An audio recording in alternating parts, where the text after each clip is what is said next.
Death or Prison podcast brought to you by Lean On Me USA. Today our discussion centers with Florida Department of Corrections Secretary Mark Inch and his plan, Roadmap to Restoration.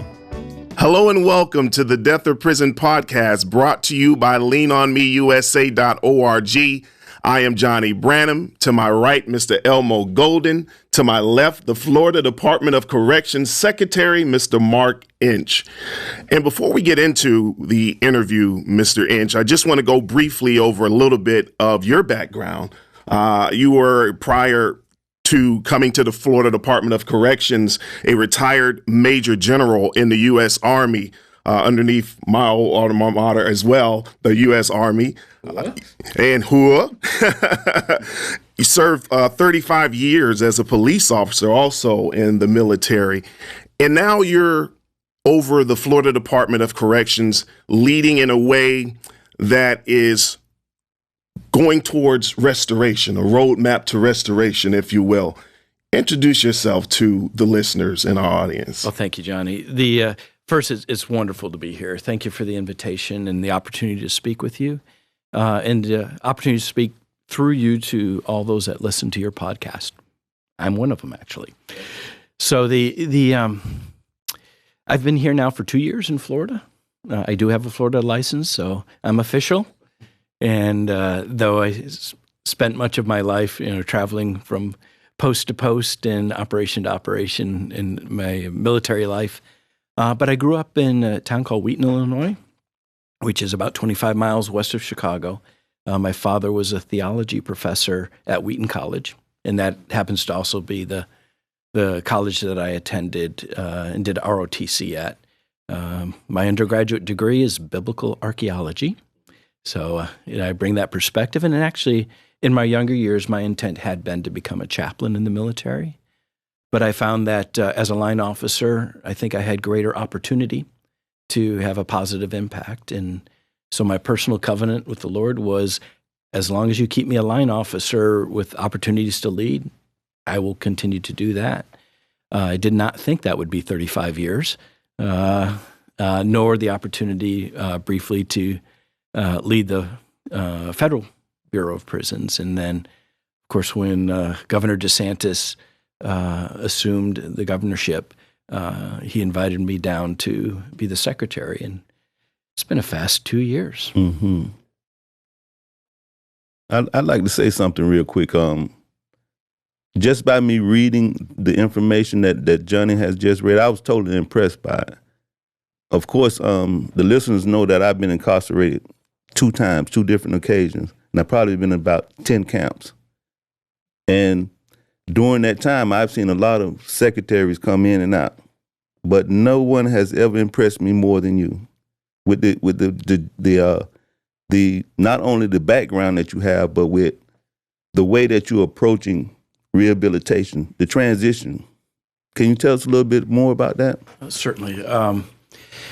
So my approach to corrections, and I've done this for a lot of years. I mean, my very first time leading what would be kind of equivalent to a county jail, but it was a area confinement facility at Fort Ord, California, was 1986. So I've been involved in corrections in the professional organizations and the like. I am, a certified corrections executive with the American Correctional Association.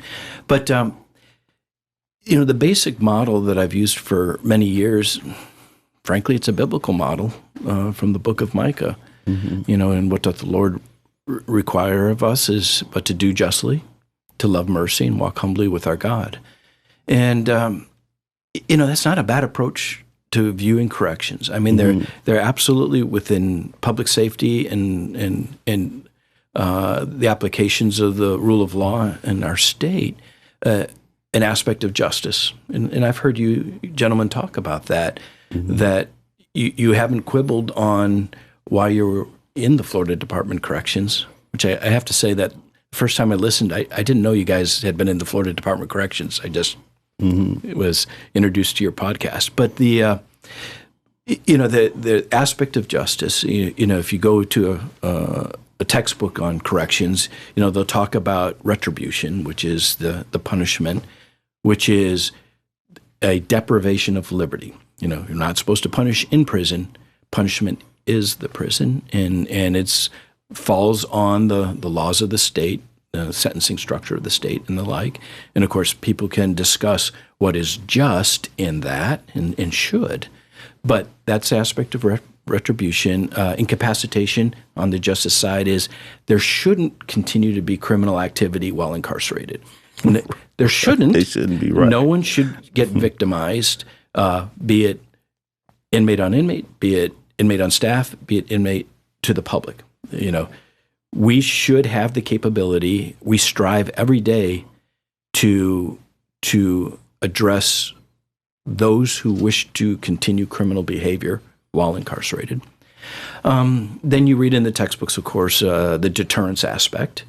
I personally don't put too much thought on the deterrence side because I do know that so much crime is done under the influence of alcohol, influence of drugs at the time of the criminal act, intense emotion.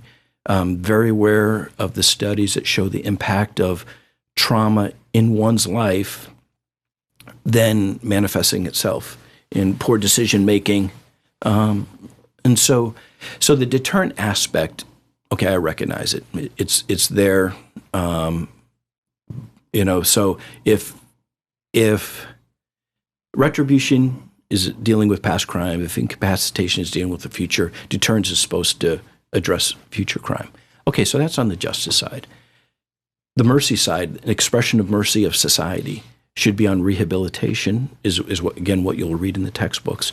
And that is to equip, both through treatment, through programs, through education, the ability to succeed once released, or to succeed day by day while still incarcerated.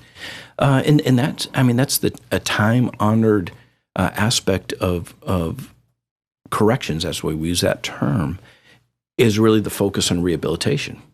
Now, of course, it has to be resourced. So where did restoration come from? That's not in the textbooks. I kind of latched onto that is the discussion of what is the role. So you have to look at, I define it as working with intent in the community to facilitate the reentry of returning citizens. I mean, you say working with the intent with people in the community. Mm-hmm. Do you realize how much support that a person may need while he's incarcerated? Not only by his family, but also by the administration that's there too. Yeah, absolutely. And so the aspect of restoration is, if we're going to facilitate the movement from the time incarcerated to the time in the community, that relationship with community can't start on the day of release. What must, I try to visual, what must be more concerning or a sadder situation is my staff taking a man or woman at the end of sentence to the bus station. Here's your $50. Here's your bus ticket.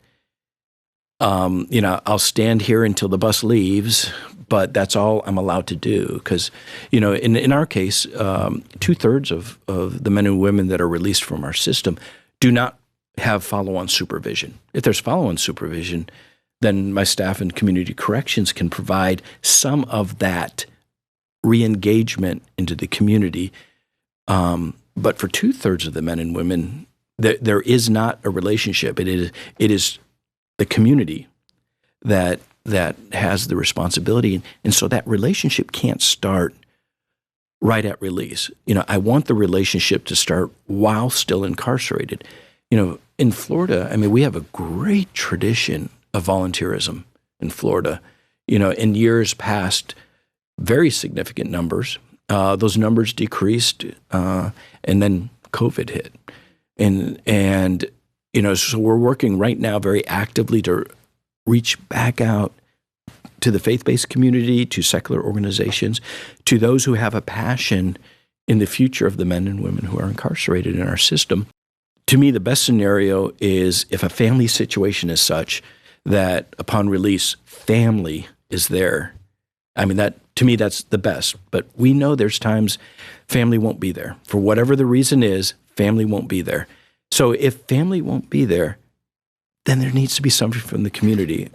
You know, the vision is everyone is met at the gate and escorted back. And that only happens if the relationship starts before end of sentence. We are reaching out. The wardens are reaching out locally because we know volunteer base really has a local expression. You know, we certainly have major organizations that will facilitate, be it Prison Fellowship, or be it the larger church organizations, Alpha Program, Kairos, and we could go right down the line, that will organize broadly. But the reality is, it's local community, right? And that will come. So at some of our institutions, we have lots of volunteers. Some, it's a smaller volunteer base, and we got to work a lot harder to draw good-hearted people behind the wire to mentor, to engage, and to do that which, as a state, we could never afford. All those hundreds of thousands of hours of engagement that we can have through the volunteer community. So restoration, us acting though with intent with the community, is that part of inviting in, and plus it makes our system very transparent when you have a lot of people from the community who will help to come in and will see. I encourage that. But it's also, and frankly, I'll tell you, this is what caught my attention about this podcast. What do you do with every one of your sessions is you tell your listening audience, and especially those returning citizens, you say, come to our website, there's a banner that says, click on it, and you'll link them to a welcoming church. You know this from experience, but I know this is powerful. The success of a returning citizen from the community perspective has to be housing, a job, and acceptance in the religious and civic organizations of the community, acceptance back in the community. Without those three, the percentages of success, and I don't talk recidivism rates that often, but success is so much harder without housing, a job, and acceptance. And so what you guys do, what you signal to the listening audience is we have found churches that will welcome returning citizens, help us connect you. And so I know there's a listening audience that's outside the wire. There's a listening audience right now inside the wire. Click on, that's part of success of returning to a community, is connecting with civic and religious organizations. And I appreciate that of you enough that I drove from Tallahassee down here to talk to you, to encourage you to continue what you're doing. And we appreciate that. I was reading one of your letters that you wrote, which I'm like Elmo. I've never seen a secretary like that. In my tenure, I did 14 and a half years in the Florida Department of Corrections off of a 17-year sentence. And I read one of your letters, and one of your letters was titled Hope. And in that letter, you were connecting with the men and the women inside and letting them know, hey, I haven't been incarcerated, I haven't been on probation, but I have served in military where deployments caused me to be away from my family in adverse circumstances and situations. And you drew the connection between that and how individuals on the inside, their hope is directly connected or tied to the community and that bridge that needs to be made. In your estimate, and there are men and women who are listening who have families who come in to see them, what's some things that they should be or could be telling them to get other people involved? And what level of commitment would you say to someone would they be signing up for as a clergyman or as a pastor? Great question. Given this podcast, I'll kind of focus it on the faith-based community, which is a very large percentage of our volunteer. The motivations of faith translate very well to a willingness to come into what is, a challenging environment. Let's not, deny the facts that that's a very intimidating environment, even more for someone who's never been exposed to it. I remember the first time, I took my wife in to a facility. We were checking on a veterans dorm program, and we're just walking across the exercise yard. Yeah, no big deal, right? Until I looked over my shoulder and I looked at her eyes. I had to remember, big deal the first time you go on an exercise yard. Part of it is, for those who would have a heart to volunteer, is having the confidence that that it is an environment in which we can address safety, and it's an environment in all the procedures we do, is to create the environment where it's a successful engagement. Just take an example of, especially during this period of COVID, of course, we had to suspend visitation and volunteerism during the height of the pandemic. We worked very hard to hit the point, even though the pandemic's not over, but to allow visitation again, to allow volunteerism again in still a safe way. Many of our volunteers are older retirees. So how great is it that the priority of vaccination within our state is with 65 and older? We absolutely have a volunteer base in the 65 and older, and they have access to vaccines, and it will give them confidence of coming back. For visitation, last time I checked, we were one of 9 systems in the nation that had reinstated visitation, but of course we've reinstated it with a series of protocols. In steps, we are relaxing it. I mean, even now, we do allow a brief hug, embrace at the start and end, so physical contact, but mask on and it's brief, and then back to either side of the table, and controlling it. And we'll continue to assess step by step by step, and also based on availability of vaccinations as we move through the rest of this, because it's important.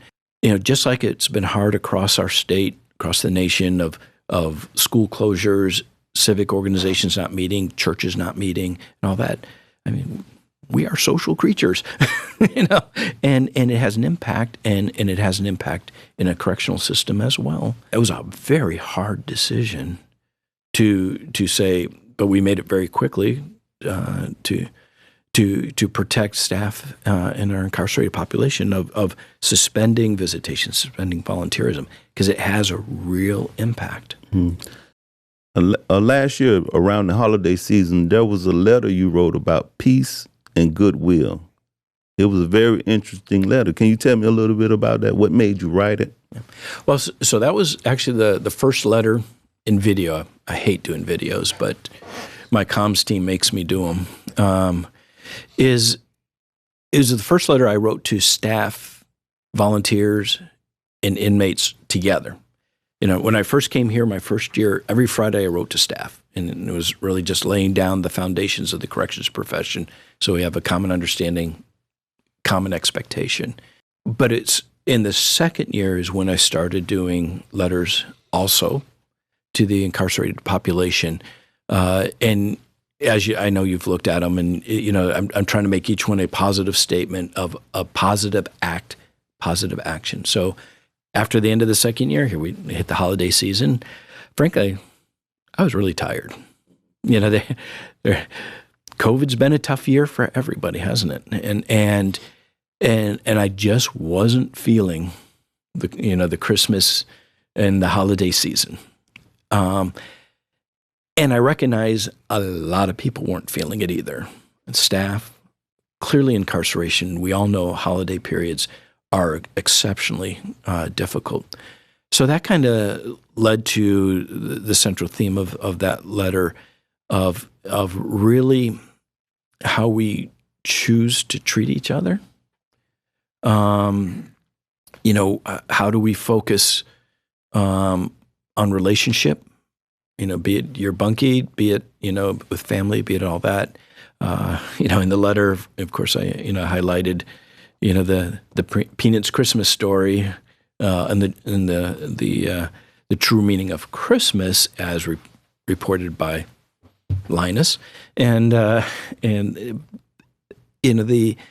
it really, I kind of wanted it to take that as a pivot coming out of the holiday season of how we can really start shifting to more positive relationship, positive choices. And frankly, for those who choose not to have those positive relationships and frankly prey upon others, there is a better way. There really is a better way. And so, with that letter, it seemed appropriate that it should involve everybody, staff, volunteers, in the incarcerated population. It's the exact same message of finding, choose to be somebody who wants to create, who wants to be remembered for creating peace, which, what's the opposite? Violence, and goodwill, where you're actually showing care and compassion for the other person and doing action for them. Yeah, I totally agree with that. The process of I know that you wrote other letters also, and I know that one that really got to me was finding the solution. And when I read that, that's, we can talk about all the problems, but at the end of the day, we have to have solutions. So when you started putting out those letters, and I just happened through our producer to start reading them, I think I may have told you this before, that I said you're a breath of fresh air, because this was something I had been looking for during my 2 times incarcerated. Like, where is the real help? And when it comes from up top, just like everything else, when it comes from up top, it really blessed the spirit. It blessed our soul, that now we know we got not only just an ear, but we have that action that you're talking about. And, and as an encouragement, again, what I've written, before any of those letters go out, I have it peer reviewed. That means, the directors read them, the regional directors read them, give suggestions. I write them. I don't have somebody out there writing these letters for me. These are all personally written, but they are improved upon because I use it for interaction. But for the ones that have come out to the incarcerated population, I actually send that to all the staff for them to read and to give them opportunity to come back and say, Secretary, would you not say that? Or Secretary, you're completely off your rocker. Yeah. And I don't get those comments. So think of those letters, and as you read those letters, I would suspect there's a perception among the incarcerated that the staff would be resistant to the messages. I throw them a softball to say, change what I'm writing, give me a different perspective, because these letters do signal actual action. And I know we'll talk in the next section, some of the actions that have been signaled in these letters. So there is that opportunity with the staff, right down to the frontline correctional officer. They all have my email address, and very, very little resistance to what you have read in those letters, and now you're seeing. I hope the men and women are seeing the actions and the programs that reflect an approach. Right back to how we started this section of yes, there's an absolute expectation as a system that we uphold justice within the system, but there is an absolute expression of mercy and rehabilitation and restorative and restoration, working with intent with communities to ease reentry in the system, and I hope that is a message of hope. And now we'll just continue to work on the resourcing that comes in behind that. Mm-hmm. I think the difference between Johnny and I and a lot of the men that are incarcerated is that we made up our mind to do something better with our lives. I think that with what you're adding now to another gamut of guys that can have somewhat of a newsletter about what you're thinking, It gives direction. Let's all get on board because it's something that's going to benefit not only us, but our family, our communities. So I applaud you again. We've been talking about justice, restoration, how the community can get involved, how there's hope. So for you all who are listening, there is hope. You're hearing it from none other than the Florida Department of Corrections Secretary, Mr. Mark Inch, who we've had the pleasure of talking to this past hour, and part one of a conversation that we're going to continue. We're going to be talking about mentoring and this brilliant and beautiful mentoring program that you've instituted last year. And we're going to get into that in our next segment. But you have been listening to the Death or Prison podcast brought to you by leanonmeusa.org. I am Johnny Branham. To my right, Mr. Elmo Golden. To my left, Mr. Mark Inch, Florida Secretary, Department of Corrections. And we say it's death or prison, but we say choose life. Lean on Me USA, in partnership with Alpha USA Prison and Reentry, wants to help you find a welcoming church, no matter where you live. Please call 314-607-8850. I can change the world. Each one, teach one boy and girl. Maybe we can change the world.